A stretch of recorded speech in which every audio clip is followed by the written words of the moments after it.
Credit cards don't make money when you buy stuff. They make money from how you use them.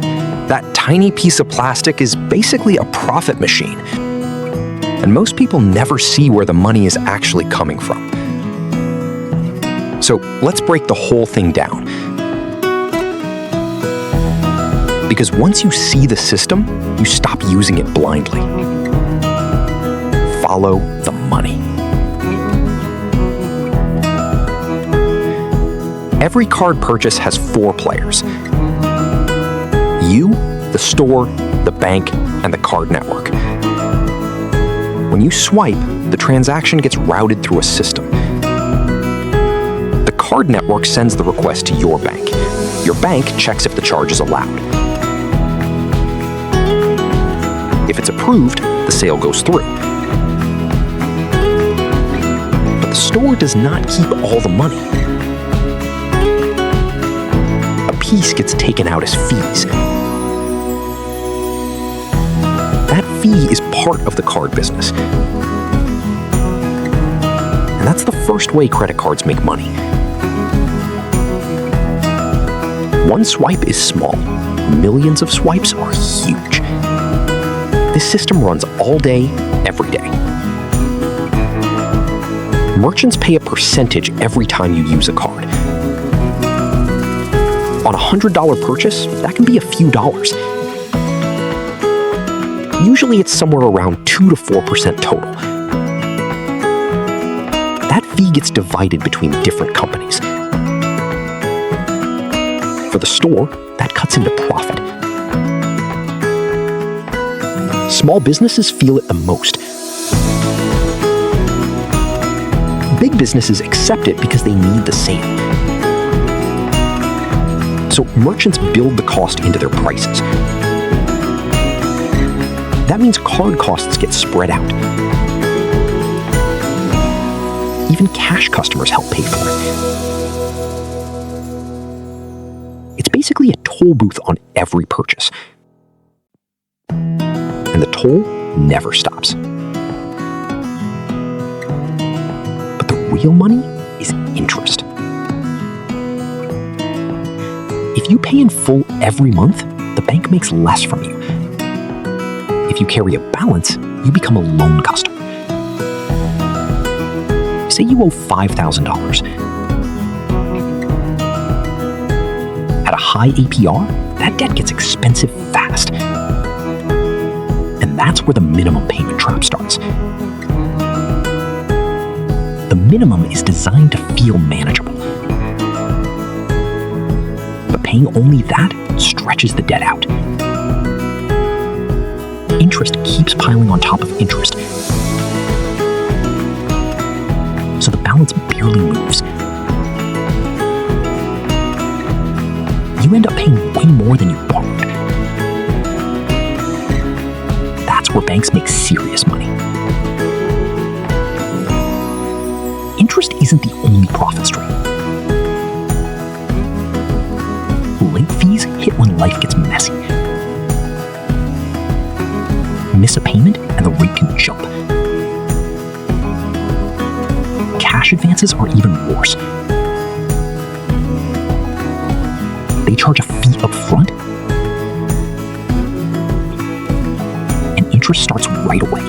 There's usually no grace period. Some cards even charge over-limit fees. Bounced payments can cost you more. Traveling, foreign transaction fees can sneak in. Some cards charge you just to have them. Every fee is another way they get paid. Now let's talk about rewards. Cashback feels like free money. Points feel like winning. Miles feel like a trip. But rewards have to be paid for somehow. A lot of that cost comes from merchant fees. The bank also bets you'll spend more. People chase points and buy more than they planned. A small reward is worthless if you overspend. Premium cards are even more profitable.